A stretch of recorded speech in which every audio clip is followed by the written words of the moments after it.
Nibiru. The crafts Nibiru. There were thousands of Nibirus, different sized Nibirus. The word Nibiru comes from the word Nabara, which merely means to elevate, to go upwards, and descend downwards. You follow? This one craft that you're talking about, they crashed into this planet, Tawaka, or Tiamat, called Nibiru, which is one cube-shaped craft that when in motion creates an orb. Sometimes which is similar to male and female, by the way, in nature. It crashed here, and y'all are based on that. The commanding officer of that craft was Murta. You understand? But the intellect, the high priest, or the Sam, or the mastermind, the Most High, was called Anu.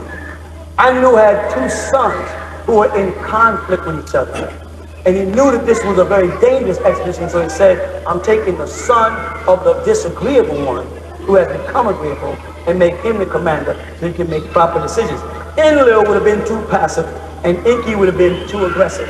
So he took the reptilian seed, because Enki's wife that gave birth to Murdoch and them were reptilians, and sent him to a planet where reptilians ruled. Because Genesis tells you that this planet was covered underwater and it was dark, so he could not send a mammal, he would have drowned. So when the craft came in and the Nibiru stopped outside of the solar system and sent in giants that came in here, they hovered. Then they brought in what they call crystal cities. But they brought them in and they were like small cities, and they lived there while they started the experiment. And then they went on to Mars and the moon. This is now years ago when I said that, people said crazy. Now that they found life on Mars, now they found that there's life on stations on the dark side of the moon, it ain't funny no more. There's a great possibility that what I'm saying might be truer than what the hell they're saying. They gotta make me crazy because none of this is in the Bible. And the only way they can keep me and you passive is by keeping us believing that some God called Jesus is gonna come get us one day. This keeps me and you from turning around and kicking him all the stuff he did to us. So you got to keep me and you in that state of mind where we always go, okay, Lord Jesus, Jesus gonna come, he's gonna come. Every Christmas is coming, he ain't got here yet. From 2,000 years, and that's a bit. Now he's getting to the point where you're starting to say, we done had 2,000 Easters and I ain't seen no Jesus yet. You better come up with some Jesus real quick. So he'll be fabricating Jesuses any day now. You understand? So he creates scenarios like David Koresh and beat him up and that regenerates your belief in Jesus, or they have a bunch of Tammuz come on television and say, I had this thing I was doing, Jesus touched my life, and you start really believing it. So these are rechargements because you become too conscious. You're wise enough to ask questions that they cannot deal with. Anu is a man. You follow? I saw him myself in flesh. What you're caught up with is time lapse. And here's what I get caught up on with time lapse and people who were born in this country and were once Christians. They don't have any problem with the part of the Bible. It says that Elijah came to Jesus and met him on a mountain. And Jesus did a transfiguration. They say, now this man Elijah and this man Moses was dead for thousands of years. But in their Bible it says that they came back and met Jesus and talked to Jesus less than 2,000 years ago. You hear me? And the disciples watched it. And then when they finished, Jesus was all full of light, transfiguration. Then they took off and went out. How old was Moses when he was standing in front of Jesus? How old? He would have to be at least 4,000 years old. And Elijah, who went up on a golden chariot, almost 8,000 years old. But Jesus saw them as they were. Why? Because there's a such thing as time leaping. Time regenerating. See, they're reanimating tissues again. That means they've mastered time and age and death. They admitted that death is an illness that there's a cure for.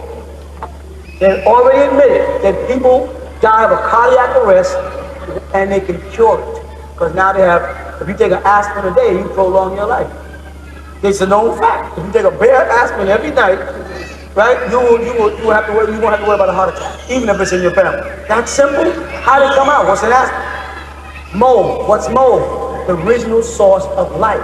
All they did is went back to the original source of life. All that cutting up in the children didn't mean a thing. Take an aspirin, which is for mold, which is a self-grown life form, which is what I told y'all a couple of weeks ago. I said, if you want to create life, all you gotta do is take a bag and stick a piece of bread in it that's been dead all life out of it. You can burn it, stick it in there, and put some water in it, and twist it, and leave it there for a couple of weeks, and more will grow. Therefore, you created life where there was no life. That's what happened on this planet. The right conditions between hydrogen and carbon and oxygen, the right conditions within the 99 elements. And sunlight, and the sunlight produced the life on this planet, which started an evolution in the water. But when the beings came here, they had to go beneath the water. And that's why I was explaining to you all about Genesis. When you listen to the story of Genesis, whoever's talking is talking from beneath the water. Because it says the Spirit of God moved upon the surface of the water. No one could see, and everything was deep water. Then whoever was recording this had to be under the water looking up at the crafts of God, hovering over the water.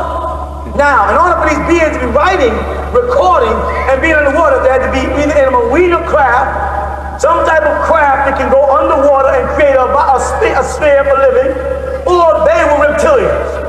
And then the Bible, Genesis chapter 3, verse 1, calls him Nachash and says he's a serpent. Speaks about a reptilian man. And they call him Leviathan, the serpent. And serpents or reptilians are aquatic and live under water. Then you go back to all the other cultures in the world, and everything was deep water. Then whoever was recording this had to be under the water looking up at the crafts of God, hovering over the water. Now, in order for these beings to be writing, recording, and being underwater, they had to be either in a marine craft, some type of craft that can go underwater and create a sphere for living, or they were reptilians. And then the Bible, Genesis chapter 3, verse 1, calls him Nachash and says he's a serpent. Speaks about a reptilian man. And they call him Leviathan, the serpent. And serpents or reptilians are aquatic and live under water. Then you go back to all the other cultures in the world. This is what I'm talking about, where Jesus and them may record it. If you go back to Samaria, you found Dagon. You go back and find Onan amongst the Native Americans. Who is it? The fish man. We have mermaids and mermaids that they've got the bodies of, but they tell you it's a myth. There are people on the planet now that still grow scales. They got a name for the disease. There are people that grow full webs. They have a name for the disease. There are people that are born underwater and can breathe. They got a name for it. It becomes a disease or disease rather than a confession. That man is linked to reptilians. That man is breathing water. That man once had gills. That man lived inside of a sac, which is actually an egg called what they call it? The pouch in the woman's embryonic fluid. They lived in an egg in there. You lived in an egg like a snake in your mother. Now when that eggshell broke, called a water sac, you came out, and that's when your body transformed like a metamorphosis of a caterpillar to a butterfly to become what you are now. But still today you're breathing water. And if you don't have water in your environment, you dehydrate and you die. You know, so you're not the kind of lizard that can live in the desert. You're the kind of lizard that has to be near water. You dig what I'm saying? You may not like it. And your descendants were a composite of ENLIL and ENK, and they have the same thing in Egyptology. Ra comes out of the primordial egg, out of the water, out of the chaotic waters. Right? So now if you go back to Egypt, you want to be an Egyptian, you're going to be admitting that you have something to do with beings that were called fishmen. If you go back to Samaria, you're going to have to admit that you're going to go back. If you go back to Nubia, if you go back to the Yoruba, Ogun, you're going to be back. If you go back to Voodoo, you have sea gods. That you had a relationship with beings that came out of the sea that gave you these webs between your fingers. And like I said many times, if it wasn't for a simple word called grooming, and you saw what you really look like without shaving, washing, or cutting nails and all the stuff, you'd be a grossed out creature that would scare every person. You never cut your toenails or nails or washed up or peeled on deodorant or never shaved, Think of what you look like. Never combed your hair, never brushed your teeth. You follow that? And every day when you get up, in order for you to rejuvenate yourself, you dive in the water. They call the source of your reproduction semen. Semen. You can say, that's not the same word, Doc. Yes, it is. It's just that when the Caucasian plays the phonetic game with you, it's all right. It's all right for them to say UFO. What the hell is UFO? Say UFO. Oh, they see, instead of them saying UFO, because UFO is a confession that I really don't know what I'm looking at, and it makes me look stupid. What they do is turn it to a noun and say UFO. Never new organization. Now, none of them want to be UFO researchers now. Now they're UFO researchers. Now that's a phonetic alteration. It's cool when you do it. It's cool when the Freemasons take three words from, or 3 parts of a word out of the Bible and put them together and say Jebelun, Goma, Uz, and Daba, wisdom, strength, and beauty, and then say it means God. Then it's okay. But when I do it, you say, see how you like to play with words? When I say manifestation, or man is the most infestation the planet's ever had, that's not just a perverted word, that's also a damn reality. Man is infesting the planet, ripping up the soil, poisoning the water, eating animals, and now poisoning and giving himself deadly diseases. Manifestation. Those are realities. You might not like the way they sound, but they're realities. If you don't want to believe what I'm saying, and please don't, just go investigate it. Why? Why won't you? Because you're too lazy or you're too afraid to find the truth. You don't want to go and find out that your whole Christianity was bullshit. There's a 2,000-year spell. Now we walk around saying, why we ain't got nothing? Because nobody else who has anything had Christianity. Say, well, the Chinese are doing good, they were Buddhists. The Japanese, they were Buddhists. And the gods that they worship look like them. Say, well, some Christians make it there. White Christians make it, because the God they're looking at. And as long as you got a God that looks like other than you cannot instill dignity, pride, and honor, and nobility, and greatness in yourself or your kind. And you will never get nowhere. You'll always be saying, how come we don't got nothing? Yes, let's do that again. Oh, you finish. I just want to know, is Silent Arena? Say that again. Silent, am I pronouncing right? Silent Arena? Sol and Arena. So, yeah, for the word solar comes from. Is that opposite when Tiamat together? No, so you're dealing with different explosions. That's why in the book I said not the Big Bang, a Big Bang. There's a concession of Big Bangs when it collapses. See, first it explodes out, then it collapses, and then as it explodes again, pieces break off, and each one of these things collapse and explode. So you have triads of deities which were named. They were ruled. Sol and Arena ruled. That's why I said there was Om was a planet, a part of a planet that was inhabitable. It wasn't a sun at the time. It was a planet, just like this planet. When it catches on fire, and as it begins to consume itself, what will it become? A sun. You follow? And then they'll say the planet Earth, where Earthlings once lived. But I'm saying, but when they see it, they'll see a massive ball until it burns out.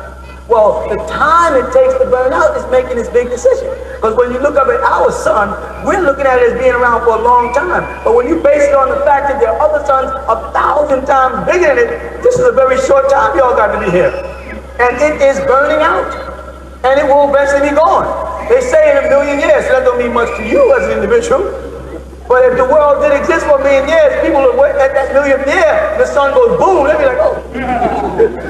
And that happened before. That's why the Bible keeps saying replenish, replenish. That's why they want a selected few. They don't want anybody to say 144,000 is not a lot of people. No, they're not. But if you look around this room, there's a bunch of different genes in this room. They are selecting a certain amount of people to take out of here, to take to crafts. The rest of the people here are going to catch hell unless they've learned to transform themselves. You know what I'm saying? Other than that, they can forget it. Unless they become spirit beings where they can re-inherit bodies, they can forget it because physical is going to be gone. You follow that? And those other beings are going to come back once this planet has been replenished, and they're going to reseed the earth. This is a reoccurring event. And it's done because man is becoming more and more God. until man is worthy to go back, until you're worthy to go back to Cyrus and eventually Risk. Because the first stop out of Risk was Siptu.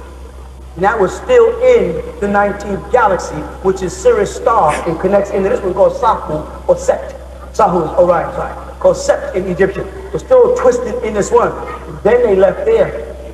Today is March 17th, 2004. Another interview with Chief Black Thunderbird Eagle. How are you doing today? Well, thank you. Rahubat. Rahubat. Rahubat to the family. My question today is for you. Throughout the 2 years that you've been incarcerated, I know that myself and people of the tribe have been praying. Who are we praying to? And are we praying to the ancient ones, the old ones? Is it who are our ancient? That's interesting. People. That's the first time somebody ever pointed that out. That there's a difference between the ancient ones and the old ones. Right? The old ones on the side of ENLIL, and the ancient ones on the side of ENK. Ancient, the reason why they say it, because ENK came to Earth, and time starts here, and that's how you get ancient. But with old, there's no time, and that was ENLIL, who was originally from the heavens. See, ENLIL was given charge of the heavens, and ENK was given charge of the earth. Okay? Both of them were the sons of Anu, but they was the son of the ninth Anu. When you open the Holy Tablets and you see a face of a person there as Anu, and you wonder, well, how can the Most High, or El Kalum, as some people say, how can he have a face? That is the physical manifestation of the ninth Anu.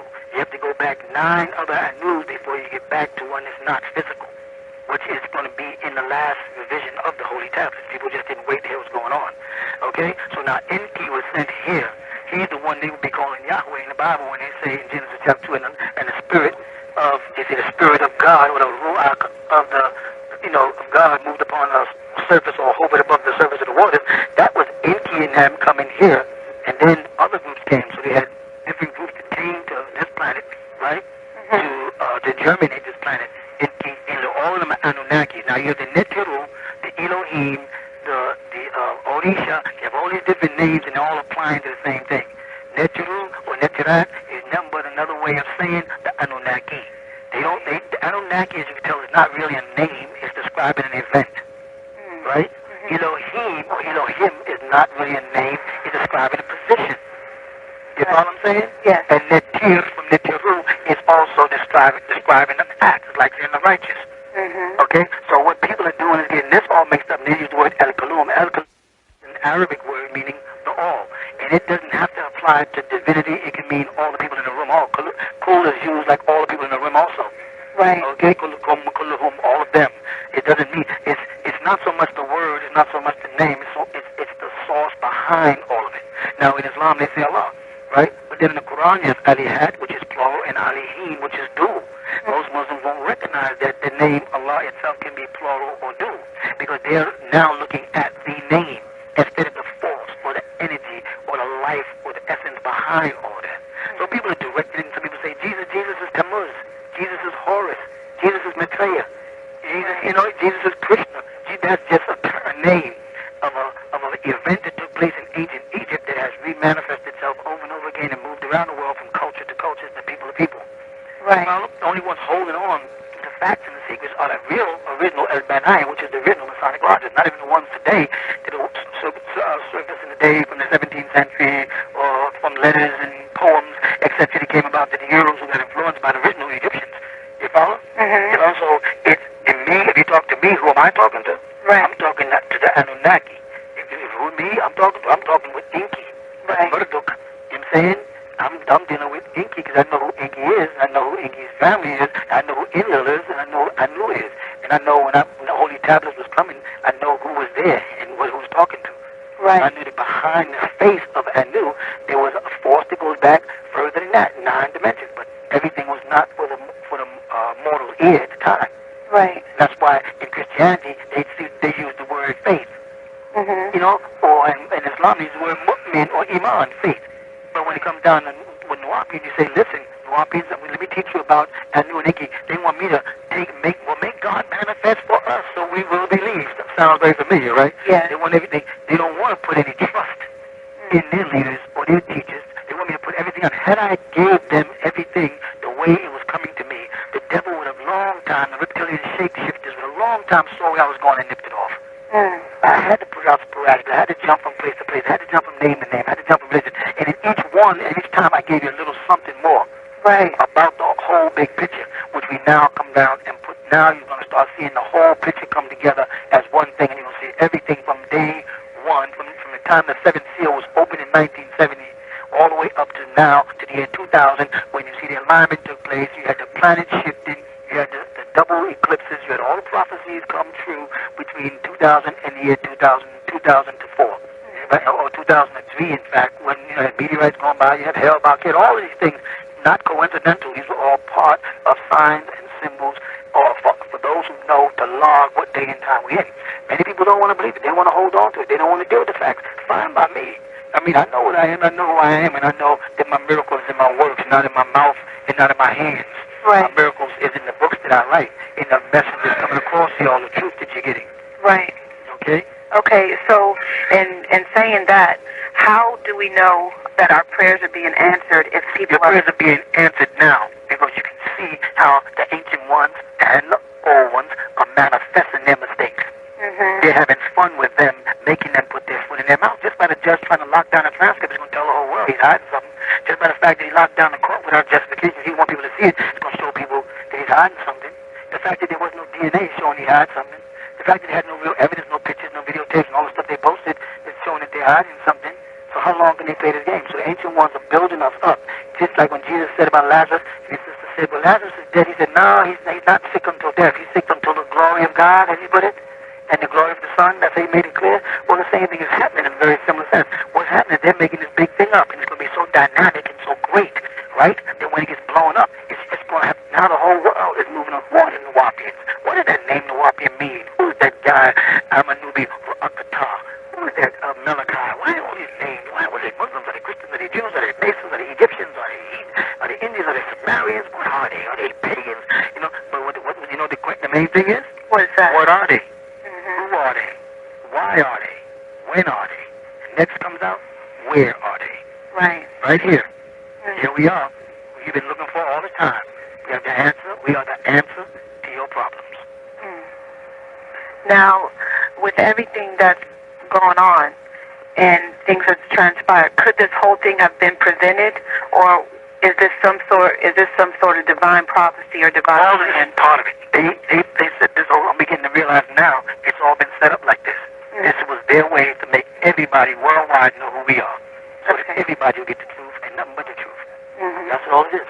And that comes in the form of Nuwapu, and it comes in the form of right knowledge. It's coming in the form of Nuwapu, and it's coming in the form of right knowledge, and it's coming from the Anunnaki, and it's coming from the above. Rahobat. Rahobat. What's the date? March 20th, 2004. Oh, okay, good. How can I help you? Yes, I have a question in regards to the spell. I want to know, what is the spell exactly, and why hasn't it been broken? Okay, well, you realize that the spell in Egypt is one thing, the spell in Sumeria is another thing, the spell in the Bible is one thing. You have Kingu, that's what they call a spell, the spell of ignorance that's in amongst the Sumerians, right? And then you have the spell of Leviathan, it's mentioned in the Bible, and then you have the spell of Aman, which is in ancient Egypt. It all deals with a hypnotic spell of self-hate, right? The first problem is black people suffer from this spell of not being able to recognize any leadership that is in their own skin color. You follow that? They always must go up against, if it's Honorable Elijah Muhammad, the messenger Honorable Elijah Muhammad, they must go against him. If it's the Prophet Noble Drew Ali, they must go up against him. If it's Sir Marcus Garvey, they must go up against him. If it's the brother Clarence Sturgeon X or Allah of the 5%, they must go up against him. If it's Yahweh Ben Yahweh, they must go against him.